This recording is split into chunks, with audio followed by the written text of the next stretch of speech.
Imagine your nervous system like the wiring of a house. It was built to handle a certain amount of voltage, and anything beyond that blows the fuse. This is what happens when money starts flowing in, but your body hasn't caught up. You get a raise, you go viral, you manifest $2,000 overnight, and suddenly you're anxious. Suddenly you overspend, suddenly you miss deadlines, suddenly you stop posting. It's not because you don't want more, but because your body is not used to holding it. So how do you fix that? You don't hustle harder. You have to rewire the circuit. Every time you receive, pause, breathe.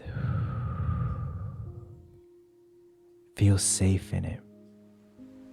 Don't reach out for the next thing yet. Don't fear about losing it. Just stay with it. It's like going to the gym. You increase the weight slowly until your system says we can hold this now. And when a fearful thought shows up like, what if this doesn't last? Don't argue. Don't believe it, just watch it. Because again, that thought isn't you. It's your wiring trying to not fry, but you're different now. You're choosing to upgrade.